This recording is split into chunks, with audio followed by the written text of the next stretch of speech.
శ్రీశైలంలో ఆలయ పాలక మండలి ప్రమాణ స్వీకారోత్సవం ఘనంగా జరిగింది. కార్యక్రమంలో మంత్రి సత్యకుమార్ యాదవ్ పాల్గొన్నారు. చంద్రావతి కళ్యాణ మండపంలో నూతన ధర్మకర్తల మండలి శాస్త్రోక్తంగా పూజలు చేసి ప్రమాణ స్వీకారం చేశారు.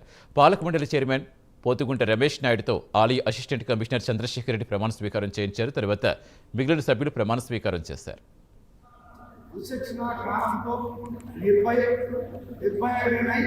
దేవాలయం అభివృద్ధి దృక్పథముగా నడుచుకొని ఆంధ్రప్రదేశ్ హిందూ దేవాలయ ధర్మాదాయ సంస్థల విధులను గురించి 1987వ సంవత్సరం చట్టం 30 ప్రకారం దానికి సంబంధించిన నియమ నిబంధనలను అనుసరించి ప్రవర్తించగలవాడని దైవ సాక్షిగా ప్రమాణం చేయించున్నాను. శ్రీశైలం దేవస్థానం ధర్మకర్తల మండలి అధ్యక్షుడిగా నియమితులైన సోదరులు పోతుగుంట రమేష్ నాయుడు గారికి, అదేవిధంగా మండలి సభ్యులుగా బాధ్యతలు స్వీకరణ చేస్తున్న ఇతర 16 ధర్మకర్తల మండలి సభ్యులకి శుభాకాంక్షలు తెలియజేస్తున్నాను.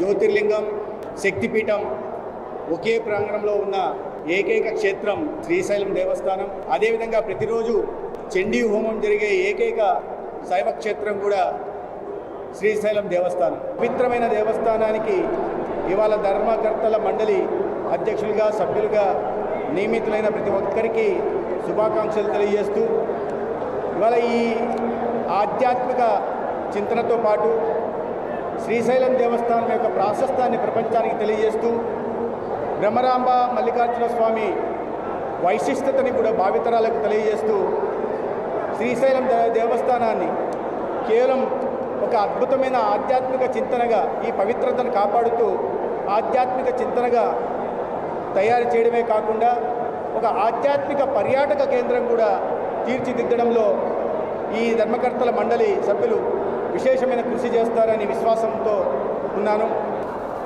నాపై ఎంతో నమ్మకంతో ఈ బాధ్యతను అప్పగించిన నా బోర్డు సభ్యులందరికీ కూడా మరొకసారి ప్రత్యేక కృతజ్ఞతలు, అభినందనలు. సనాతన ధర్మాన్ని అనుసరిస్తూ ఈ దేవస్థాన నియమ నిబంధనలు పాటిస్తూ ఎంతో ప్రసిద్ధమైనటువంటి ఒకే చోట శక్తిపీఠము, జ్యోతిర్లింగం ఉన్నటువంటి అతిపెద్ద ప్రాంగణం గల శ్రీశైలం దేవస్థానం ఎంతో ప్రసిద్ధమైనది.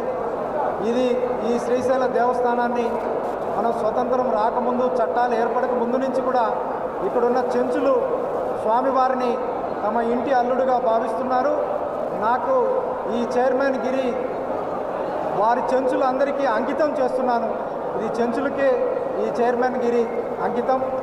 ముఖ్యంగా దేవస్థానం తరపున చెంచులకు అధిక ప్రాధాన్యత ఇస్తూ సామాన్య భక్తులు కూడా స్పర్శ దర్శనం కలిగే విధంగా, అలాగే ఏ భక్తుడు ఈ శ్రీశైలానికి వచ్చినా మంచి దర్శనం ప్రశాంత వాతావరణంలో